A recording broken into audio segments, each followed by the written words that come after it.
আসসালামু আলাইকুম। আজকে আম্মুকে হসপিটালে ভর্তি করানোর জন্য নিয়ে যাচ্ছি। তো আম্মু কিছুদিন আগে হসপিটালে ভর্তি ছিল 20 দিন। আম্মু হার্ট অ্যাটাক করছিল। তো আম্মুর কন্ডিশন তখন খুব খারাপ ছিল। তো আল্লাহর কাছে লাখ লাখ শুকরিয়া যে আম্মুকে আল্লাহ সুস্থ করে দিয়েছেন। তো আম্মু এখন মোটামুটি সুস্থ আছে। তো ডক্টররা বলছিল যে সুস্থ হওয়ার পরে এনজিওগ্রাম করার জন্য। তো এতদিন এনজিওগ্রাম করা হয়নি। তো আজকে আম্মুকে যাচ্ছি এনজিওগ্রাম করানোর জন্য। আর এই হসপিটাল জীবনটা না অনেক কষ্টের আর বিরক্তিকর। হসপিটালে দৌড়াদৌড়ি করানো অনেক কষ্টের। আর যারা রোগীর সাথে থাকে তারাও একটা রোগী হয়ে যায়। তো যাই হোক, আমরা সিএনজিতে যাচ্ছি।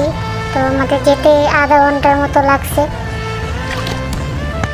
তো হাতিঝিলের এদিকে আবার একটু জ্যাম পড়ছে। তো আবার জ্যামে বসে আছি এখন। তো একটা আপু দেখলাম বকুল ফুল পাড়তেছে। তো দৃশ্যটা ভালোই লাগলো। আর আমরা জ্যামের মধ্যে বিরক্ত হচ্ছিলাম, মানে অনেকটা জ্যাম ছিল। আমরা যেদিকে সহজ রাস্তায় যাচ্ছিলাম সেদিকে জ্যাম ছিল। তো কি করার, তো এই যে আবার জ্যামে বসে আছি। সামনে একটু আগাইছি, আগানোর পর আবার জ্যাম। মানে তাড়াতাড়ির জন্য সহজ রাস্তাতে আসলাম, তাও জ্যাম। কি আর করার, কিচ্ছু করার নেই। তো এখন গাড়ি ছাড়ছে, দেখেন আমরা হসপিটালের কাছাকাছি চলে আসছি। তো আমরা সোরাটি হাসপাতালে আসছি, সোরাটি হৃদরোগ হাসপাতালে। তো এই যে হৃদরোগ হাসপাতাল, জাতীয় হৃদরোগ। তো এখানে আমরা আম্মুকে ভর্তি করাবো। তো ওইখানে আমাদের 2 দিন রাখবে বলছে। তো যাই হোক, আমরা চলে আসছি। এখন বাকিটা ভিতরে গিয়ে কথা হবে। অনেকটা জ্যামের রাস্তায় বসেছিলাম, প্রচুর জ্যাম ছিল। আর আমার ছোট ফ্যানটা নিয়ে আসতে ভুলে গেছিলাম। তো কেয়ার করার হাতে একটা পাখা নিয়ে আসছিলাম, সেটা দিয়ে বাতাস খেয়েছি। আর ড্রাইভারের কাছে একটা ফ্যান ছিল, তো যার কারণে একটু বাতাস লাগছিল। আমরা প্রায় চলে আসছি, এখন নামবো গাড়ির থেকে। তো আমরা নেমে আসলাম, এখন ওয়েট করতেছি। আমার আম্মু এক পরিচিত ভাই আছে, উনি আসতেছে আম্মুকে নেওয়ার জন্য। এখন কিছু পরীক্ষা নিরীক্ষা করবে। তো পরীক্ষা করার পরে তারপরে আমাদের রুমে নেওয়া যাবে আর কি, বেডে। তো ওই যে আম্মু গেল পরীক্ষা করতে, আর আমি এখানে ওয়েট করতেছি একা একা বসে বসে। হসপিটালে গেলে দেখা যায় কত রকমের মানুষ, কত রকমের রোগী নিয়ে আসে। অনেকে, আমি যাওয়ার পরে দেখলাম কতগুলো রোগী মারা গেছে, 4টে রোগী বেরিয়েছে। মানুষের জীবনটা খুব কঠিন, মানে মরা মনে দেখলে আমার অনেক খারাপ লাগে। তো অবশেষে আমরা রুমে চলে আসলাম, আমাদের বেড নাম্বার 46। তো এখানে আমরা কেবিন পাই নাই, অনেক লোকজন ছিল। তো আমাদের বসে কেবিন খালি হলে তারপর দিবে। তো আমরা আপাতত ওয়ার্ডে আছি, 46 নম্বর ওয়ার্ডে, 20 নম্বর ওয়ার্ডে 46 নম্বর বেড আর কি। তো এখানে অনেক লোকজন। আর এই ওয়ার্ডটা ভালো ছিল, একদম নিরিবিলি, যে যার যার মতো আছে। আর পরিবেশটা ভালো ছিল। তো আমাদের আজকে পরীক্ষা নিরীক্ষা কিছু আছে, তো সেই পরীক্ষা নিরীক্ষা করব। করার পরে কালকে আমাদের এনজিওগ্রামের ডেট দিয়েছে। আর এই হসপিটালে পরিচিত লোক ছাড়া, মানে এনজিওগ্রামের জন্য প্রচুর সিরিয়াল থাকে। তো আমাদের পরিচিত লোক আছে, তো তার মাধ্যমে আমরা করব। মানে পরিচিত ডাক্তার আছে যিনি আমার আম্মুর এনজিওগ্রাম করবে, উনি আমাদের পরিচিত। তো বাইরের পরিবেশটা ভালোই। আর আমরা একটু নিচে আসছিলাম, এসে আমি একটু আগে শরবত খেলাম, তো ভালোই ছিল। আর বাইরে প্রচুর রোদ, আবার মেঘলা মেঘলাও লাগতেছিল। তো খাওয়া শেষ করে ওই যে দোকান থেকে আমি একটা ছুরি কিনলাম, কিনে আমরা এখন চলে যাব হসপিটালের ভিতরে। আম্মুকে উপরে রেখে আসছি। আমরা আবার আসছি হচ্ছে ওই আম্মুরে 2টা টেস্ট দিছে, রক্তের টেস্ট 2টা না 3টা দিছে। তো একটা পপুলারে ওখানে জমা দিয়ে আসলাম, আর 2টা এই হসপিটালে আছে। তো আমরা এখন চলে যাচ্ছি।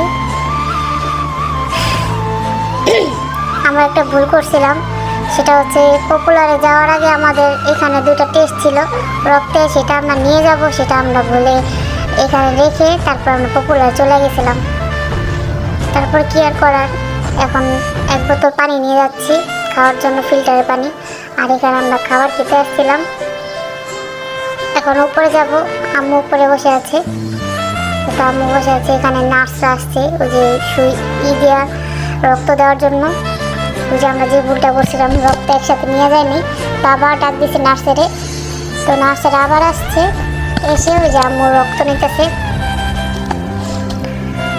3বার রক্ত নিচ্ছে, কি একটা অবস্থা আমাদের বলে, কারণ এরকম আছে। এখন নার্সেরা লিখে দিতেছে কোনটা কোন রুমে যাবে।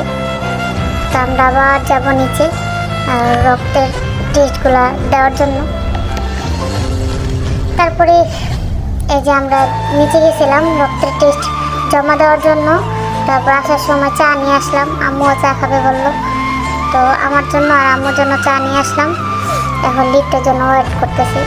লিফটে এমন জ্যাম, বিশ্বাস করেন আধা ঘন্টা নিচে যাওয়াই যায় না। তারপরে আবার সন্ধ্যার সময় নামলাম 9টার দিকে। 9টার দিকে আবার পপুলার ওই যে রিপোর্টটা নেওয়ার কথা, যে রক্তটা জমা দিয়েছিলাম ওটা রিপোর্টটা 9টা বাজে দিব বলছে।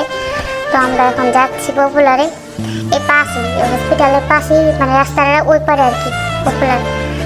তো আসছি যে রিপোর্টটা নেওয়ার জন্য লাইনে দাঁড়িয়ে আছি। এখানেও প্রচুর সিরিয়াল ছিল, তো ওয়েট করতেছি। তো আমাদের সিরিয়াল চলে আসছে, আমি এখন জমা দিলাম, দেখি। তো আমার রিপোর্ট নেওয়া শেষ, এখন আমি চলে যাচ্ছি হসপিটালে। আম্মু আবার এখানে একা বসে আছে। তারপরে এখানে ওয়াশরুমটা দেখেন কি ভয়ানক, কি বিশ্রী, একবার ওয়াশরুমে গেলে মানে বমি চলে আসবে এরকম একটা অবস্থা। ওয়াশরুমে গিয়ে ভয় পাইতেছিলাম আমি ওইখান দিয়ে আবার ভূত নামে কিনা। তারপরে একটু ভিডিও করলাম, আর ওয়াশরুমটা খুবই নোংরা। তারপর হঠাৎ করে এই বাচ্চাটা আসছে, আমি ভয় পেয়ে গেছি পুরো। তারপর জিজ্ঞেস করতেছিলাম তুমি কি ওয়াশরুমে যাবো, বলতেছে হ্যাঁ, আমাকে যাও। তারপরে রাত্রে খাওয়া দাওয়া করে আমরা, আম্মু আবার রান্না করে নিয়ে আসছিলো দুপুরে, তো রান্না করে নিয়ে ওইগুলাই খেয়েছি রাত্রে। আবার নিচে থেকে ভাত কিনে আনছিলাম। খাওয়ার পর রাত্রেবেলা সবাই ঘুমাই গেছে দেখেন, আর আমি একটু বাইরে হাঁটতেছিলাম। একা একা হসপিটালে ঘুম আসে না, মানে অনেক রাত জাগতে হয়, অনেক কি আর করার। তারপরে এই যে ইঞ্জিওগ্রামের জন্য টেস্ট, মানে একটা সিগনেচার নেয়, তো সিগনেচারটা দিলাম। আমি এখন একটু বাইরে যাচ্ছি, এনজিওগ্রামের জন্য আম্মুকে নিয়ে যাচ্ছি। তো এখানে লেখা ছিল যে এনজিওগ্রামের সময় কোনো ক্ষয়ক্ষতি হলে তারা দায়ী না আর কি। তো এখন আম্মুকে এনজিওগ্রামের জন্য নিয়ে যাওয়া হচ্ছে 3 তলায়। তো আমরা 3 তলায় যাচ্ছি। আর এই যে আমার সাথে মামাটা আছে, মামাটা আমাদের সব কিছুতে হেল্প করতেছিল। আর আমরা এই যে এখানে চলে আসছি ইঞ্জিওগ্রামের রুমে, ওটিতে। তো এখানে অনেক মানুষ ছিল, অনেক মানুষ। তো সবার আগে আমরা মানে আমাদের 3 নাম্বার সিরিয়ালে আমাদের ইঞ্জিওগ্রাম করানো হয়েছে। পরিচিত লোক থাকলে অনেক সুবিধা আছে। তো আম্মু এখন যাচ্ছে, আম্মু অনেক ভয় পাইতেছিল। আমি উপরে দেখছি, আম্মু যখন রুমে ছিল তখন আম্মু প্রচুর দুর্বল হয়ে গেছে, মানে পুরো শরীর ছেড়ে দিচ্ছে অনেকটা অবস্থা। ওই ভিতরে অনেক রোগী ছিল, তো সবাই সিরিয়ালে বসে আছে, মানে একজন করে মানে ছাড়তেছিল। তো আমি বাইরে আম্মুর জন্য ওয়েট করতেছি। ওয়েট করতে করতে অনেক টাইম লাগছে। আম্মু ভিতরে যাওয়া ইঞ্জিওগ্রাম করতে বেশি টাইম লাগে না, একটু ভিতরে অনেক লোকজন ছিল। তো এই যে একজন ইঞ্জিওগ্রাম করে আসছি হাতের, তো আম্মুটা হাতে করবে বলছে। আর এখানে গিয়ে দেখলাম ওই যে বাংলার ভিলেন আছে না, বাংলা ছবির ভিলেন, তো উনিও আসছে কি জন্য জানি না, বারবার মানে ওটি রুমে যাচ্ছিল, হয়তো বা তার কোনো আত্মীয় স্বজন আছে ভিতরে। তো ওই জন্য একটু ভিডিও করছি লোকে। তা আম্মুর ইঞ্জিওগ্রাম করে চলে আসছে রুমে। আমরা অনেক খুশি, আর ডাক্তার অনেক খুশি হয়েছে এটা জেনে যে আম্মুর হার্টে কোনো সমস্যা নাই, আর কোনো ব্লক কিছু হয় নাই। তারপর আম্মুকে বলতেছিল যে মিষ্টি খাওয়াতে হইব, আপনার মানে রিপোর্ট সব কিছু ভালো আসছে। তো যাই হোক, আমাদের ইনস্টাগ্রাম শেষ করে তারপরের দিন সকালে আমাদের রিলিজ দিবে। তো আজকে দিনটা থাকতে হবে। তো আপুরা আসছে, আপু দুলাভাই আসছে। তো আমরা এখন দুপুরে খাবার খেতে যাচ্ছি। আর আম্মুকে বলছে স্যুপ খাওয়াতে। তো আম্মু তার বাইরে খাবার খেতে পারবে না, বাইরে স্যুপটি খেতে পারবে আর কি, রোগীদের জন্য যে স্যুপটা। তো যাই হোক, আমরা এখন খাবার খেয়ে তারপরে 2টার দিকে আম্মুকে খাওয়াতে বলছে। তো আমরা যাচ্ছিলাম, আমি দুলাভাই আর আপু লাঞ্চ করার জন্য। পাশে রাস্তার ওই পাশে একটা হোটেল আছে, ওই হোটেলটা খুব ভালো। তো ওখানে গিয়ে আমরা এখন খাওয়া দাওয়া করবো। আমরা এই যে হোটেলে চলে আসছি, আর এখানে প্রচুর ভিড় ছিল। তো আমাদের একটা সিট খালি পেয়েছি ওই পাশে কর্নারে। তো ওইখানে আমরা বসবো সবাই। আমরা যাওয়ার পরে প্রচুর ভিড় হয়ে গেছে, সবাই লাইনে দাঁড়াচ্ছিল খাওয়ার জন্য। তো খাবার চলে আসছে, গরু মাংস আর ভর্তা আর খাসির মাংস, এগুলোই। তো এগুলো দিয়ে আমরা খাওয়া শেষ। তারপর আমরা আম্মুর জন্য একটা স্যুপ নিলাম, এই যে চিকেন স্যুপ, চিকেন আর ডিমের। তারপরে স্প্রাইট নিয়েছিলাম। আর খাওয়ার পরে 3টা ফালুদা নিয়েছি, ফালুদা খাবো। ফালুদাটার মধ্যে কোনো দই ঠই কিছু দেয় নাই, আইসক্রিম দিয়ে বানাইছে। যাক, ভালো হয়েছে। ঢোকার পর দেখে একটা রোগীর অবস্থা খুবই খারাপ, খিচুনি উঠে গেছে। তো মানে অনেক চিল্লাচিল্লি হইতেছে, ওরা কি করবে দিশা পাইতেছিল না। তারপরে তাড়াহুড়া করে আমি বলতেছিলাম মাথায় পানি দেওয়ার জন্য। আমার আম্মুর এরকম একবার হয়েছিল, হসপিটালে থাকতে আমিও ভয় পেয়ে গেছি। আর এখানে না সিরিয়াস রোগী এই সরকারি হসপিটালে না রাখি ভালো আমি মনে করি। তো যে তার নাক দেওয়া মুখ দিয়ে রক্ত বের হয়ে গেছে, সবাই ভয় পেয়ে গেছে। মানে ওয়ার্ডে যত লোক ছিল সব একত্র হয়ে গেছে। তারপর আমি বলতেছিলাম যে মাথায় পানি দেওয়া যায়, মাথায় পানি দিলে একটু ভালো লাগে। তারপর তাড়াতাড়ি করে তারা সিসিও তো নিয়ে গেছে, সবাই মিলে উঠেছে, অনেক কষ্ট করে উঠেছে। মানে মহিলাটার পুরা শরীর ছেড়ে দিচ্ছে, এমন একটা অবস্থা। মানে শরীরে কোনো শক্তি নাই, নাকটা মুখটা প্রচুর রক্ত বেরিয়েছে। যখন দুপুর টাইমে গোসল করতে গেছিলো তখন সে নাকি পিছলা খেয়ে পড়া তার নাকটা মুখটা প্রচুর রক্ত বেরিয়েছিল, নাকে মুখে অনেক পানি দেওয়া হয়েছে। এখন নিয়ে যাওয়া হচ্ছে, সিসিউতে নেবে, জানি না সিসিউতে নেওয়ার পর কী হবে। আর আমি মনে করি সিসিউতে না নেওয়ার থেকে প্রাইভেট হসপিটালে নেওয়া ভালো। এই সমস্ত খিচুনি রোগী এই হসপিটালে থাকলে একদম মারা যাবে। আর এখানে যে পরিমাণে অবহেলা করা হয় চিকিৎসার জন্য, খুবই খারাপ। তারপরে এখানে আসলাম, আম্মুকে ওষুধ দেওয়ার জন্য আসছে নার্সেরা। তারপরে এখানে সকালে নাস্তা দিয়েছে আম্মুরে, ডিম দিয়েছিল আর রুটি, জেলি আর কলা। তারপরে বসেছিলাম, আমাদের আজকে রিলিজ দিবে। তো আমরা অনেক খুশি। আর এই যে পাশে যে আন্টিটা বসে আছে, ওনারা সিলেট থেকে আসছিল। তো সিলেট থেকে আসছে, ওরা পেস মেকার লাগাবে।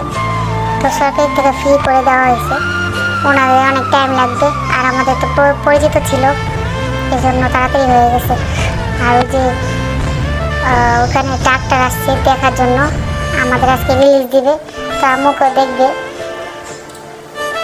তো আম্মুকে এটা বসানো হয়েছিল, মানে ইনজিওগ্রাম করানোর পরে এটার দাম হচ্ছে 2500 টাকা।